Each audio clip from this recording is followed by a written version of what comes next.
The Girl Beneath the Clouds.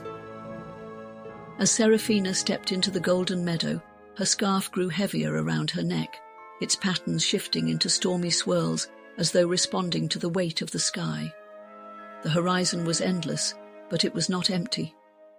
In the distance she saw a figure, a girl standing motionless in the tall grass, her head crowned with a cloud. Seraphina approached cautiously, her footsteps soft against the whispering meadow. The closer she got, the more surreal the girl appeared. The cloud wasn't merely a decoration, it was alive, shifting and swirling with an ominous energy. Raindrops dripped from its edges, streaking the girl's face like tears.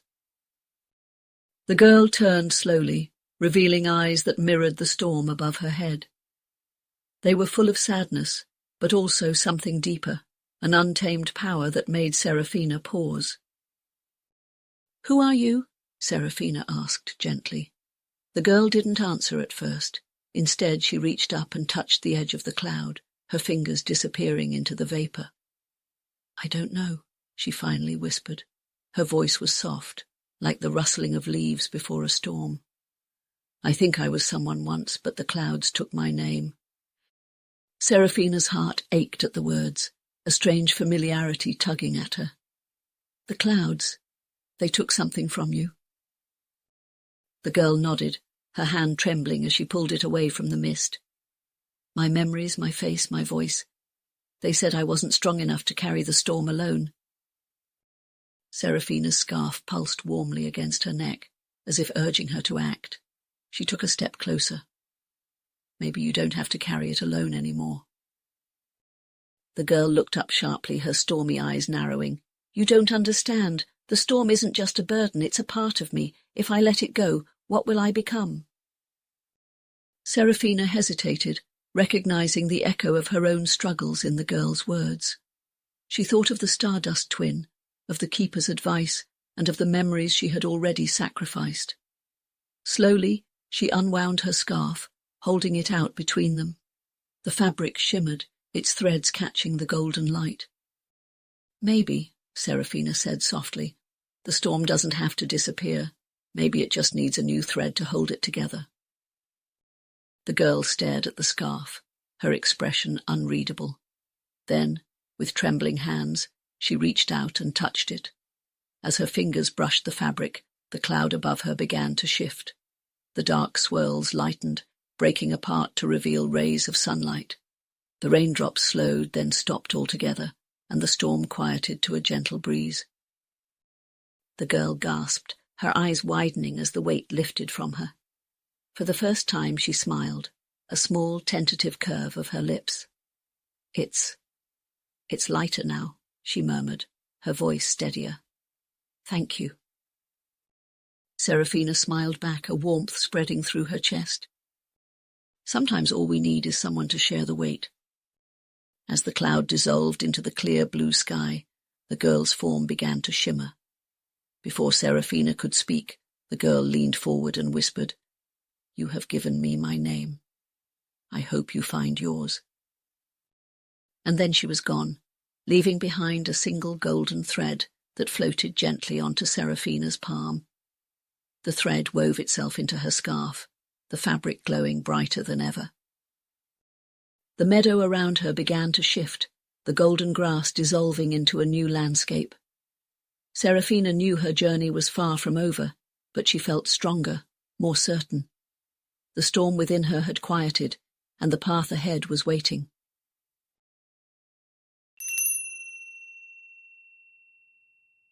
The Wolf in the Market. The next part of Seraphina's path brought her to a bustling marketplace, alive with the hum of voices, the clatter of goods being exchanged, and the aroma of spices, flowers, and baked bread. The scarf, newly infused with the golden thread from the girl beneath the clouds, tingled softly against her skin, as if urging her to keep moving. Amid the colourful chaos of the market, something stood out. A wolf, its coat as white as snow, weaving silently through the crowd. It moved with a regal grace, its piercing amber eyes scanning the throng of people. Unlike the others, Seraphina noticed that no one seemed to acknowledge its presence. It was as though the wolf didn't exist in their reality, only hers. Her heart quickened as the wolf's gaze locked onto hers. For a moment it stood perfectly still, its gaze unwavering. Then, with a flick of its tail, it turned and began to walk away, disappearing into the maze of stalls and alleys. The scarf pulsed again, almost impatiently, and Seraphina knew she was meant to follow. She weaved through the crowd, dodging vendors and customers, her eyes fixed on the wolf's retreating form. It moved effortlessly, never looking back, yet always staying just within her sight. The market began to change the deeper she followed the wolf. The lively chatter grew distant, replaced by an eerie stillness. The stalls became fewer, their wares abandoned as though the vendors had vanished mid-sale. Finally, the wolf led her to a narrow alley, where the sunlight barely reached, and stopped in front of a wooden door etched with intricate carvings. The wolf turned to face her, its eyes now glowing faintly. It spoke, not with words, but directly into her mind, its voice deep and resonant. You carry the threads of many stories, yet one remains untold. Beyond this door lies a truth you seek, but beware, not all truths are kind. Before she could respond, the wolf pressed its paw against the door, and it creaked open, revealing a dimly lit room filled with ancient tapestries that seemed to breathe with life. The wolf stepped aside, allowing her to enter. Inside, the air was thick with the scent of old fabric and ink. The walls were lined with looms, each one weaving a story from threads that glowed like constellations. At the center of the room stood a hooded figure, their hands deftly working a loom that shimmered with 1,000 colors.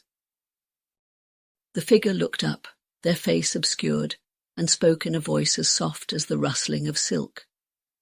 You've brought the golden thread. It is time to weave your part of the tapestry. Seraphina hesitated, clutching her scarf. I don't understand. What tapestry? The figure gestured to the loom they were working on. The tapestry of existence. Each thread tells a story, and each story shapes the world. Yours is incomplete, but you have the power to decide how it will be woven.